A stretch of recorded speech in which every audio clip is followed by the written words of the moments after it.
Gravitons classes. Welcome to Gravitons classes. இன்னைக்கு நம்ம பார்க்க போறது 12th standard ISC and 12th CBSE ல previous year board exam கேட்ட questions discuss பண்ண போறோம்.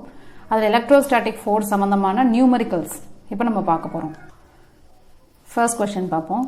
Two small identical sized metallic spheres A and B repel each other. அப்படினா ரெண்டுக்குமே same kind of charges இருக்கு. With a force F when placed at a distance R between their centers. If first case முடிஞ்சிச்சு. The spheres A and B are touched by the identical but uncharged spheres C and D respectively. Respectively na A வந்து C ன்ற sphere வச்சு touch பண்றோம், B D ன்ற sphere வச்சு touch பண்றோம், which are then removed away. The sphere B is now brought closer to A at a distance R by 2 between their centers. What is the new force of repulsion between A and B? So first case la charge sphere A, sphere B. Sphere A la charge Q1 எடுத்துக்கலாம், sphere B la charge Q2 எடுத்துக்கலாம். ரெண்டுக்குள்ள distance of separation R. இந்த force F னே questionல define பண்ணாங்க, நான் F னே வெச்சுக்கலாம். 1 by 4 pi epsilon naught Q1 Q2 divide by R squared. இது first force. இது equation number 1 வெச்சுக்குவோம். Second என்ன பண்றோம், sphere A வை ஒரு uncharged sphere வச்சு touch பண்றோம். அப்ப என்ன பண்ணோம்னா ஈக்குவலா டிஸ்ட்ரிபியூட் ஆகும் charges. அப்ப நியூ சார்ஜ் என்ன ஆகும்னா Q1 plus 0 divide by 2. அதாவது A என்ற ஸ்பியர்ல சார்ஜ் Q1 by 2 மாறிடுது.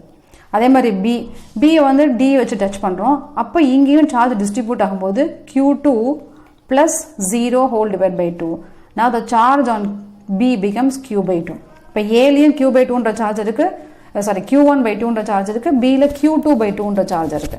ரெண்டுக்குள்ள டிஸ்டன்ஸ் ஆஃப் செப்பரேஷனை கம்மி பண்ணிருக்காங்க. எவ்வளவுனா R by 2 கம்மி பண்ணிருக்காங்க.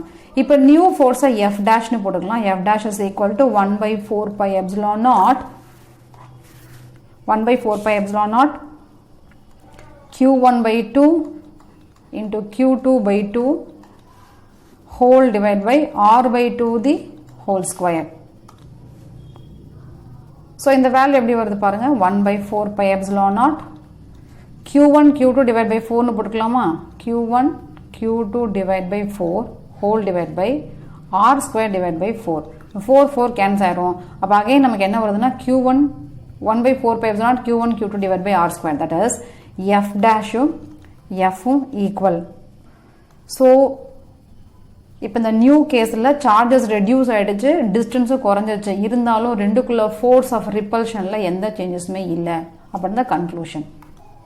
Next problem, two identical spheres with charges 4q and minus 4q are kept at some distance apart exert a force F on each other. If they are made to touch each other and replaced at their old position, then what will be the new force? நம்ம போன problem பார்த்த மாதிரி தான், but சின்ன மாடிஃபிகேஷனோட இருக்குது. ரெண்டு charges Q1 வந்து 4q எடுத்துக்கலாம், Q2 minus 2q எடுத்துக்கலாம். இது ரெண்டும் R டிஸ்டன்ஸ் செப்பரேட் பண்ணி வச்சிருக்கோம். அப்போ அதுக்கான ஃபோர்ஸை டிரைவ் பண்ணி வச்சிருக்கோம். F is equal to 72 into 10 power 9 Q squared by R squared. Let us call this equation number 1. Now Q2 என்ன பண்றோம், Q1 பக்கத்துல கொண்டு வந்து ரெண்டையும் டச் பண்ற மாதிரி வச்சிருக்கோம். அப்போ வந்து ஈக்குவல் ஷேரிங் ஆஃப் சார்ஜஸ் நடக்கும். Q1 plus Q2 by 2 அப்படின்ற சார்ஜ் ரெண்டுமே அக்வயர் பண்ணியிருக்கோம். So Q1 ஓட வேல்யூ 4q, Q2 ஓட value minus 2q whole divided by 2, that is equal to q. இப்போ Q1 ன்ற சார்ஜுக்கு Qன்ற அளவுக்கு சார்ஜஸ் வந்துடும். Q2 now becomes q. So let us call the new charges Q1 dash is equal to q and Q2 dash is equal to q after touching. ஆனா அதே டிஸ்டன்ஸா separate பண்றோம். இப்போ new ஃபோர்ஸோட formula போட்டா இந்த formula எல்லா value substitute பண்ணலாம். Substitute பண்ணா we will get the answer as F dash is equal to F divided by 8. அப்ப நியூ ஃபோர்ஸ் என்ன ஆகும்னா ஒரிஜினல் ஃபோர்ஸோட 1 by 8 பார்ட்டா குறைஞ்சிருக்கு. Next question, a charge Q is placed at the center of a line joining two equal point charges each equal to capital Q. If the system of three charges will be in equilibrium, then what should be the value of Q? Small q ஓட value கேட்டிருக்காங்க. இப்போ இந்த diagram பாருங்க, ஏன்ற பாயிண்ட்ல Qன்ற charge இருக்கு, Bன்ற பாயிண்ட்ல Qன்ற charge இருக்கு. ரெண்டையும் ஒரு லைன் மூலமா கனெக்ட் பண்ணிருக்கோம். எக்ஸாக்ட்டா மிட் பாயிண்ட்ல ஸ்மால் Qன்ற சார்ஜ் வச்சிருக்கோம். அப்ப இந்த டிஸ்டன்ஸ் R by 2, இந்த டிஸ்டன்ஸ் R by 2 எடுத்துக்கலாம். Okay, so let us consider any one charge, either charge A எடுத்துக்கலாம், charge B எடுத்துக்கலாம். இப்போ charge B நம்ம ரெஃபரன்ஸ் எடுத்துட்டோம்னு வச்சுக்கோங்களேன். இது மேல first charge A, positive charge நான் outwards of force lines electric flux lines கொடுக்கும். அண்ட் நெகட்டிவ் சார்ஜ்னா இன்வர்ட்ஸாக இருக்கும். நம்ம இதை வந்து PONI அப்படின்ற லெட்டரில் ஞாபகம் வச்சுக்கலாம். பாசிட்டிவ்னா அவுட்வேர்ட் ஃப்ளக்ஸ், பாசிட்டிவ் சார்ஜ் எடுத்துட்டோம்னா ஃப்ளக்ஸ் லைன்ஸ் எல்லாம் அந்த சார்ஜ்லேருந்து அவுட்வேர்ட்ஸாக இருக்கும். Okay, if it is negative charge then the flux lines will be inwards towards the charge இருக்கும். இப்போ நம்ம எல்லாமே இங்கே பாசிட்டிவ் சார்ஜ் தான் கொடுத்துருக்காங்க. இதுவும் பாசிட்டிவ் சார்ஜ், இதுவும் பாசிட்டிவ் சார்ஜ் கொடுத்தாங்க. இந்த சார்ஜ் என்ன நமக்கு தெரியாது, அதனால ஒரு கன்க்ளூஷனுக்கு வர முடியாது இல்லையா. ஸோ ஃபஸ்ட்டு இந்த சார்ஜ் பி இந்த சார்ஜ் மேலே ஏன்ற பாயிண்ட்ல இருக்க சார்ஜ் எவ்வளோ ஃபோர்ஸ் கொடுக்குதுன்னு கேல்குலேட் பண்ணுவோம். அதே மாதிரி ஓன்ற பாயிண்ட்ல இருக்க சார்ஜ் எவ்வளோ ஃபோர்ஸ் கொடுக்குதுன்னு கேல்குலேட் பண்ணுவோம். இந்த சிஸ்டம் ஈக்லிபிரியம்ல இருக்குன்னு சொல்லியாச்சு. ஈக்லிபிரியமோட கண்டிஷன்னா net force must be equal to 0. Sum of all the forces are net force is equal to 0. இதுதான் கண்டிஷன் ஈக்லிபிரியமுக்கு. A and B இந்த ரெண்டு சார்ஜ், ஏன்ற சார்ஜ் பின்ற சார்ஜ் மேலே என்ன ஃபோர்ஸ் கொடுக்குது அப்படின்றதுக்கு ஃபர்ஸ்ட் ஃபார்முலா எழுதும். 1/4π epsilon naught Q into Q divided by R square. அதே மாதிரி ஓன்ற பாயிண்ட்ல வச்சிருக்க சார்ஜ் பின்ற பாயிண்ட் மேலே வச்சிருக்க சார்ஜ் மேலே என்ன ஃபோர்ஸ் கொடுக்குது, அது plus 1/4π epsilon naught capital Q small q divided by R/2 the whole square is equal to 0.